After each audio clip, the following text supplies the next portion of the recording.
So, I don't talk about sports, real sports, for the past couple weeks. I have not talked about any basketball team or football team on my original channel, and now I'm making my own a different channel where I have to succumb from. I live in New York. Obviously, I don't associate with the Knicks. I don't associate with the franchise that much. If you're from a different part of New York and you don't want to associate with a trash franchise in a prestigious city like this, I mean, like a prestigious state like freaking New York City, where we have the most money, we're the biggest state in the freaking country, we have the biggest population, we have the most sports teams, we have prestigious history in sports. You're telling me right now that it just looks like we don't give a fuck about anybody. We don't. And the Knicks don't give a shit. I've waited for somebody to come so we can help out Porzingis. And Porzingis has been injured for quite a while after what happened in 2017-18 season. And I thought, okay, he'll be out with an injury. The Knicks will develop. I like Kevin Knox. Tim Hardaway Jr. is a pretty good player. He's a decent scorer. Seems like a great shot creator. We can give him a bit of an extension before Porzingis comes back. Dotson, we have Enes Kanter that's reliable. All we have to do is just wait for Kyrie to come. But it seems like the Knicks don't give a shit about the process because all they want is a flawful defensive, overly athletic player coming out of Zion Williamson. That's also a rarity because that's waiting on another potential talent to come. Where we have so many assholes in free agency that just give up to just win a ring in their late 20s so they can just check that off on their fucking list thinks nobody has a respectable destination. As soon as Kyrie left for Boston, he already wants to go somewhere else. Anthony Davis already wants to go somewhere else after wasting near a decade career in fucking New Orleans. Even his time when he had DeMarcus Cousins, when he got decent role players, they lack chances to make the postseason. And now Anthony Davis is noticing that he's been tasting a bit too much of the New Orleans fucking Kool-Aid and wants to leave for better, greener pastures in LA. Why do you think this is happening? Because these franchises don't give a shit or willing to actually change their culture or change anything about them. Why do you think the Knicks suck? For over years, they have sucked. Rarely made the postseason. Had weak draft picks. They drafted Kevin Knox, Kristaps Porzingis. Oh my God, Kristaps fucking Porzingis. People thought that nobody cared about him. They drafted Frank Ntilikina instead of Dennis Smith Jr. or Jason Tatum. Freaking anybody. Michael Porter Jr. De'Aaron Fox, they could have. No, they wouldn't. But still, I'm just bringing up a lot of more explanations on why the Knicks are just killing themselves. And now Porzingis is traded. Porzingis is traded. I know this is a bit late. Because obviously I've been doing a lot of stuff at school and crap like that.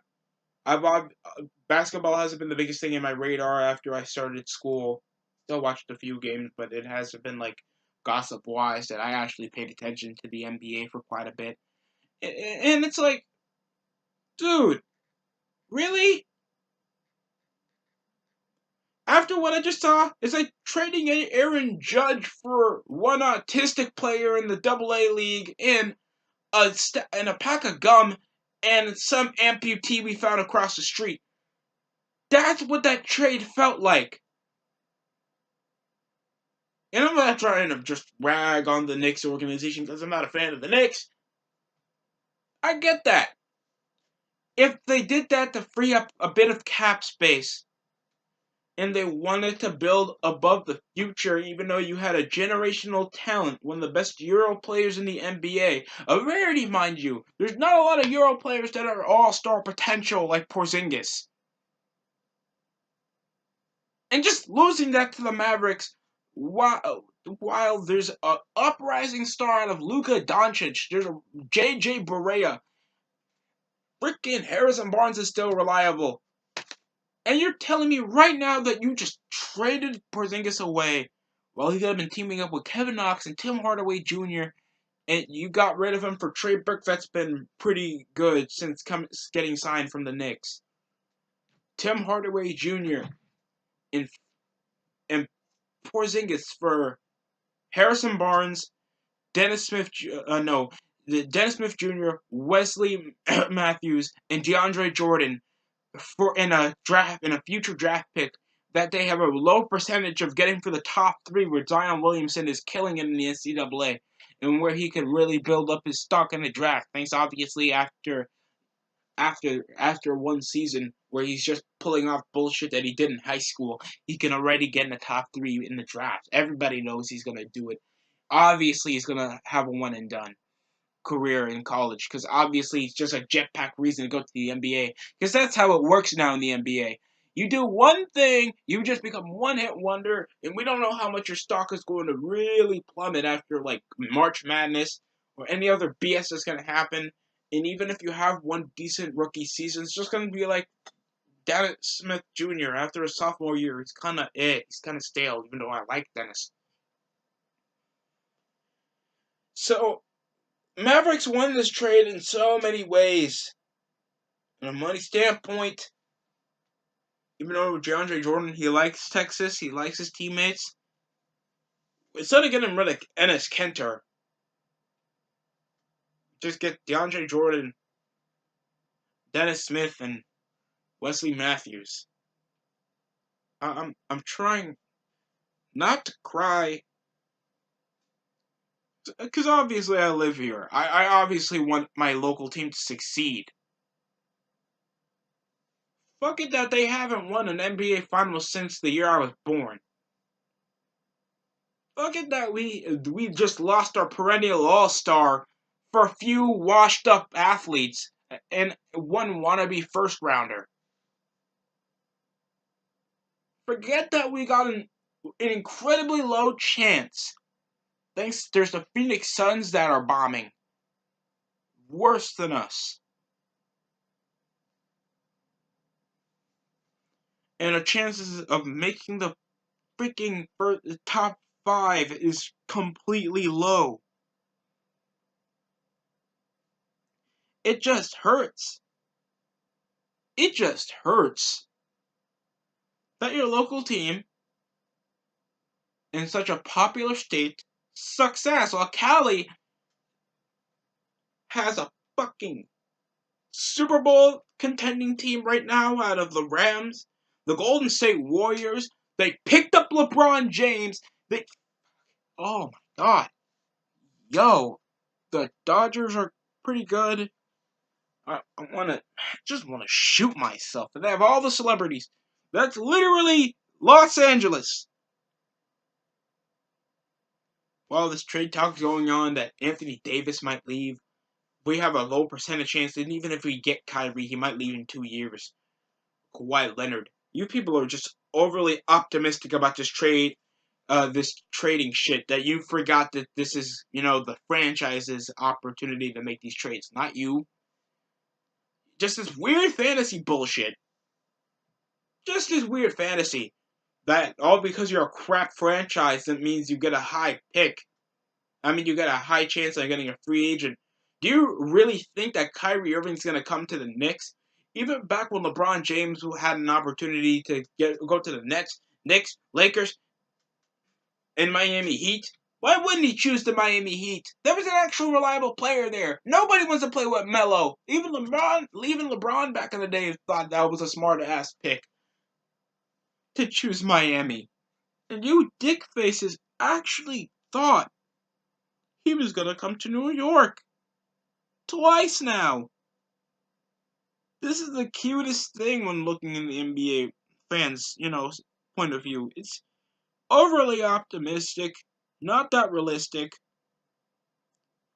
And just to note that we have nobody on the team that's reliable. Now, we're just bombing for the future. We're just bombing. I'm just upset. I'm not saying that every year we should be championship contenders. We haven't been for years. But come on. something better than this. There has to be something better than this. There has to be. There gotta be. There's no explanation to just tank immediately before the fucking deadline and just trade away your biggest asset that we had in years since, like, freaking Dirk Nowitzki. And, like, the biggest draft pick we had since, like, I've never seen someone bigger than Porzingis in years for the Knicks. Before I was born. And it's depressing, really. And I've been trying to, like, make sure this wasn't a dream. I thought, okay, this was just a rumor reported on my app. It's cool. Nothing to worry about. I wonder where Anthony Davis is going. Because Anthony Davis, he's well-deserved of leaving a franchise that obviously didn't give a shit about keeping good talent. DeMarcus Cousins just leaving. Tyreek Evans leaving. Aaron Gordon leaving to be with a championship contender for years. You know that was just built for failure.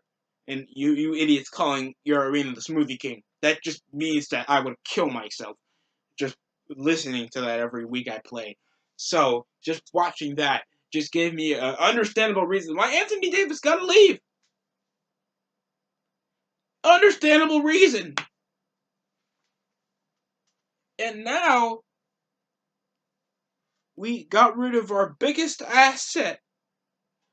Instead of getting rid of Cantor and Nick Latina for Kyrie. Fuck, I don't care if we got Jason Tatum. At least Jason Tatum plays like an all-star-esque athlete. What the fuck are we gonna do with Dennis Smith Jr.,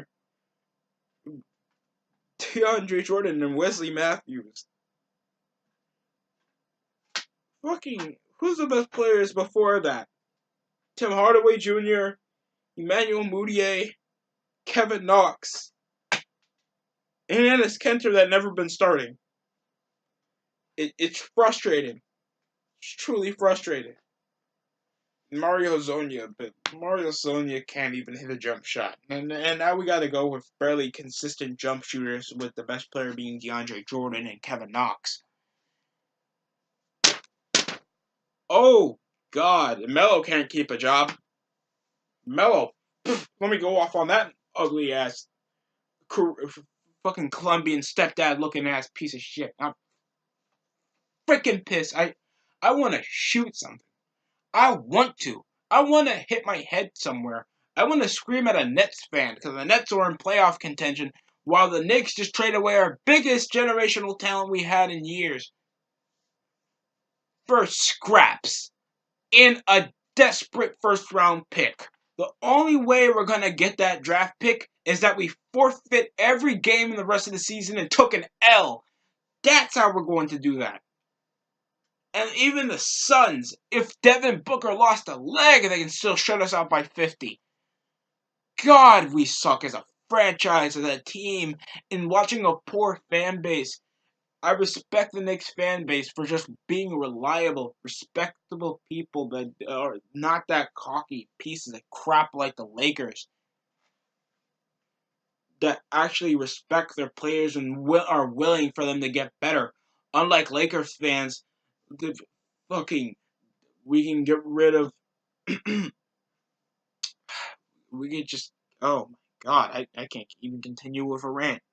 It's been that bad. Let's trade away D'Angelo Russell, even though he has potential. Fuck him. Fuck everybody. But we'll keep Contavious Caldwell Pope for obvious reasons. He's light skinned. I'm joking. He's not light skinned. It's just, it's weird, really.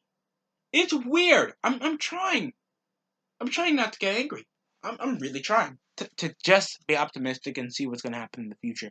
Maybe they do get Zion Williamson, and that's another couple of years of this guy actually becoming such a good player. Because you can bring up, Donovan Mitchell. He made it to the playoffs in his rookie year. Well, yeah, he actually had good role players. Derek Favors, Rudy Gobert, Joe Ingles, that's one of the best 3-and-D players in the league. Dante Exum, that had a comeback year. There was a lot of great players on the Jazz. And Rudy Gobert and Donovan Mitchell got snuffed on the All-Star game.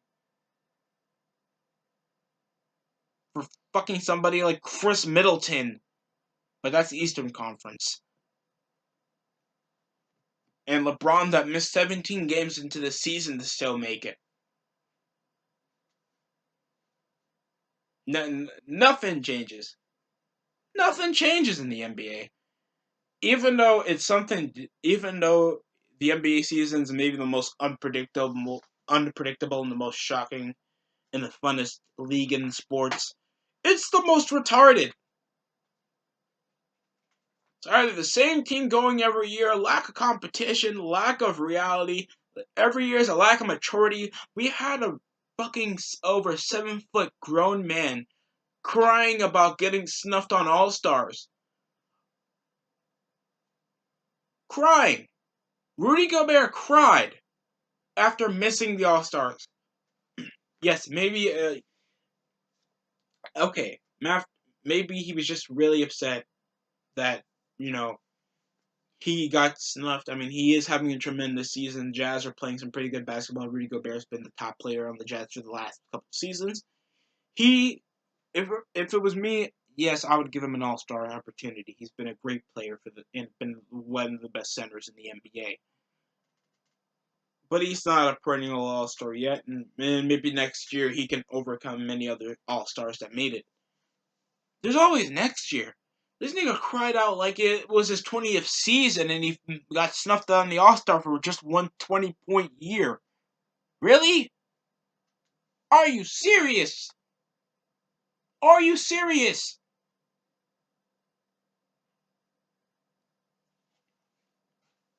A grown man crying because he didn't make one popularity contest when the All-Star game doesn't mean much, thanks to just faggot scoring goddamn 100 points in the first half of the game. Donovan Mitchell took it like a champ. Jimmy Butler took it like a champ. Why can't people say Steven Adams should have been the All-Star break? Come on. I love Steven Adams. I find him a good center, but come on, folks. All-Star game. Not just, oh, he's averaging 12.8 rebounds. Maybe he should, be in the All-Star team. In a statistical standpoint, not a play style standpoint. Or just an efficiency standpoint. Or consistency. But either way, this has just been the most ridiculous trade I've seen in my life. This is more worse than the Carmelo Anthony trade. Worse. Just worse in every symbol of the word. Oh my god. I want to thank everyone for watching. This has been the most harshful time of my life. I want to die. Thanks for watching. Oh my god.